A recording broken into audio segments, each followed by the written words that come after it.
il y a un an, j'avais la joie de redevenir maman pour la deuxième fois. J'étais vraiment contente. Mais il y avait un petit bémol, un tout petit bémol qui paraissait anodin, mais qui a fait beaucoup. Je pleurais beaucoup et j'avais beaucoup de mal à me lever le matin pour aller m'occuper de mes enfants. Et moi qui étais très maternelle et qui était toujours très souriante, c'était assez euh, paradoxal et différent pour moi, un peu bizarre. Et un jour, j'ai voulu faire un appel, j'ai mis un petit message pour mes amis. Tout simplement, j'ai mis ce message-là qui était: j'avoue, je me sens un peu seule depuis ma grossesse-accouchement. C'est pas tous les jours facile et j'ai souvent envie de pleurer. La fatigue, les hormones.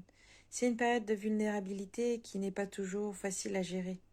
Mais comme on le sait, c'est normalement passager. Du moins, je l'espère.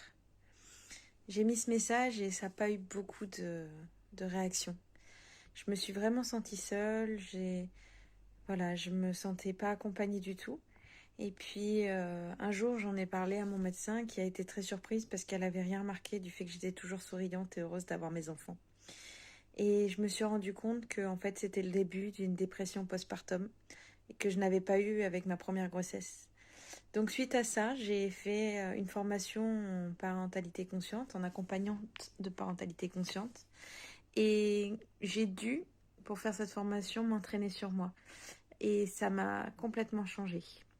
La volonté que j'avais aussi de vouloir reprendre le dessus, de pouvoir sourire à nouveau avec mes enfants, de profiter d'eux, d'être heureuse, a fait que je me suis lancée à fond dans cette formation et dans moi-même, dans une introspection en moi et de ce que je pouvais être. Et depuis ce jour-là, tout a changé. Je suis ravie d'avoir enfin mon entreprise, de pouvoir être accompagnante en parentalité consciente. Et donc, j'ai créé des formules pour accompagner les mamans, pour éviter qu'elles se sentent seules comme moi. Parce que j'ai remarqué que beaucoup d'entre nous dans ce monde, enfin surtout en France, se sentaient seules suite à un accouchement, même pendant une grossesse. Et encore, pendant une grossesse, on est suivi médicalement. Mais ensuite, après l'accouchement, en sortie de maternité, on avait cette angoisse de se retrouver seule avec bébé.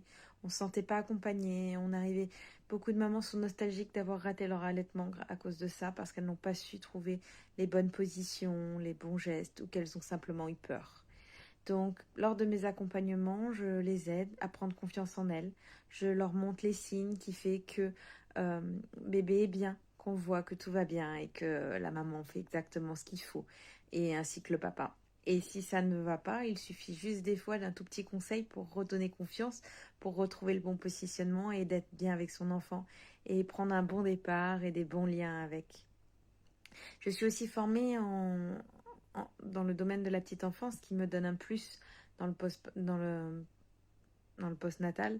C'est parce qu'ensuite, je peux justement vous donner les conseils les mieux adaptés pour la petite enfance, mais aussi, comme je l'ai vécu, être là pour vous en tant que maman et vous apprendre à prendre soin de vous, à ne pas vous oublier, à ne pas faire les mêmes erreurs que moi, à ne pas vous retrouver seule et à avoir quelqu'un à qui parler, à avoir quelqu'un qui vous écoute avec bienveillance et amour.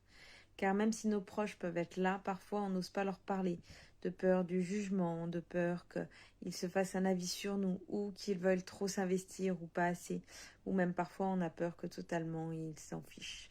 Donc j'ai créé ces accompagnements pour ça. N'hésitez pas à me contacter si vous vous sentez vraiment seul ou vous êtes une jeune maman qui a besoin de ça.